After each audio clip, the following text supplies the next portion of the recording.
Good evening and welcome back to Sports Talk ATL. I am Chase Earl, joined by Jake Gordon and Alex Lord. Last night, Darius Vines made his MLB debut, and he made history, which was kind of a wild stat. He's the first visiting pitcher and only the second pitcher to make his MLB debut in Coors Field, go 6 innings and allow 2 or fewer runs. And to be honest, he did it on 82 pitches. He probably could have gone even further, but at that point, the Braves, the game was well in hand. Why just say, hey, you did your job, kid.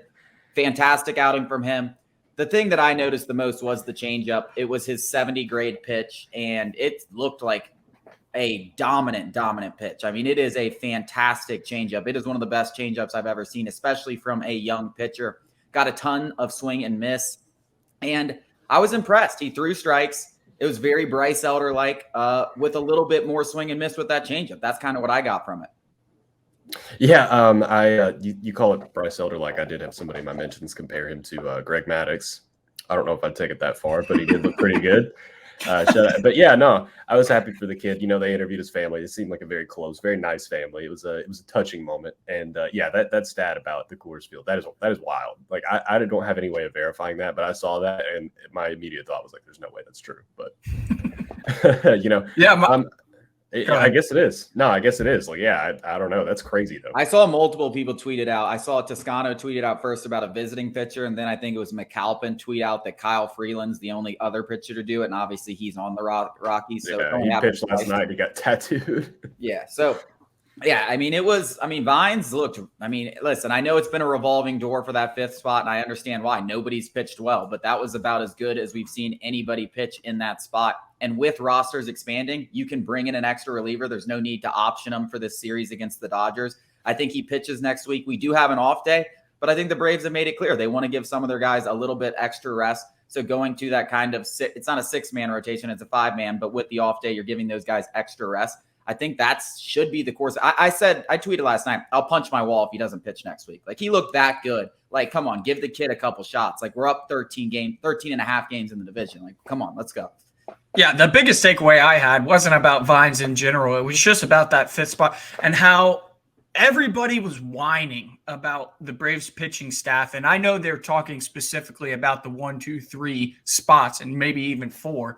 But the depth of this group is absolutely unbelievable. I know Smith-Shawver's dealing with the shoulder thing, but you got Soroka, you got Vines, you've got all Alan Winans, you got all these guys that are capable of just coming up and giving you a spot start. Sure, we could give Vines another chance in the rotation, and if he does well, sure, he sticks. You know, all you can do is beat the guy in front of you. But there's plenty of other guys waiting in the wings. And it's just a testament to Alex Anthopoulos and this organization continuously adding pitching. You can never have enough arms. And the future's bright with this group. None of them, outside of Smith-Shawver, none of them really have frontline potential. But you can never have enough back-end rotation guys. And that's what the Braves have. Yeah, someone tweeted out yesterday. It was funny because I said the thing about Vines, and someone replied and said, dude, no, when the service time thing gets up for Soroka, it's his spot. Like, that's definitely going to happen. Don't forget that Darius Vines has been in the minors for a while for a reason. First of all, he was drafted in 2019. So, yeah, he's been in the minors for a little. And, yes, he doesn't have the high upside that Soroka did when he was coming into the league. But can I just nix this whole service time? Guys, if the Braves thought Michael Soroka was going to be an impact player in the postseason or down the stretch at any point, he would have been up with the major league team.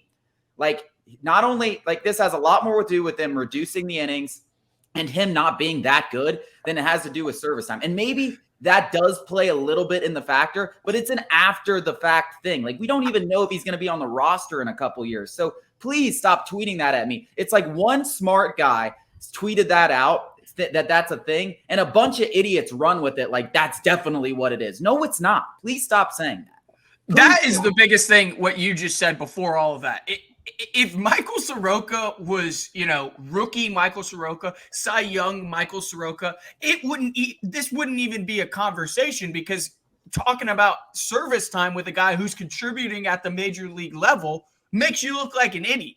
That's the craziest. If he was actually pitching well, which he has not all season long, there's been glimpses, there's been moments, there's been flashes where we're like, is Soroka back? And then he falters every single time. And I'm not saying he can't make it back. It would be illogical to expect the guy to miss 3+ years and then come back to that Cy Young-esque pitcher he was.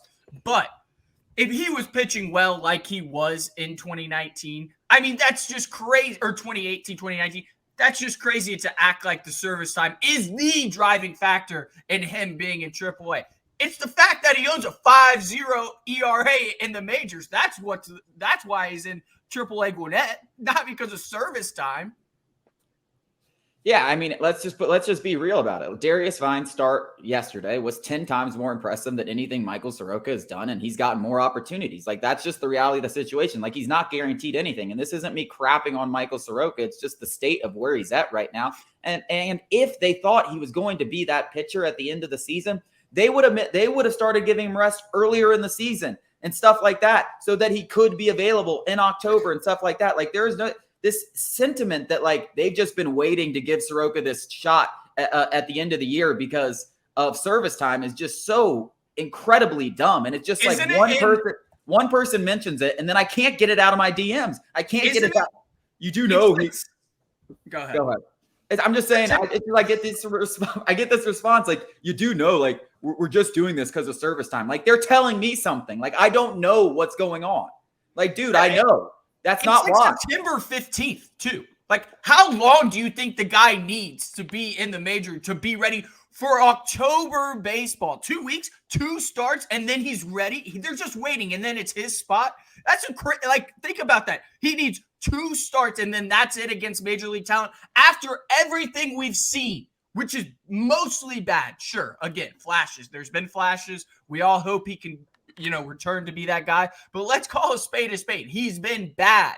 And he just needs 2 more starts in the majors to be ready for October baseball. Guys, that doesn't, when you say it out loud, you've got to like talk yourself into that. That doesn't make any sense at all. It doesn't make any sense at all. Well, it doesn't make sense because it's not happening. He's not making the postseason roster. He's not going to be. No. He's not going to be there in October. Like, there's 0% chance of that happening. Like, anybody who still thinks that is in the cards is incredibly stupid. Like, I'm sorry. But back to the original point too. I mean, the fact of the matter is, Vines pitched well enough like to earn another start. I don't care that it was the Rockies. Like, it's not just something like, oh, well, Soroka's better, we have to throw him. Like, that's just really just not how that works. More than anything, service time, whatever you think about that, that's just not how that works. Yeah, I mean, you can't even convince me that Soroka's better at this point.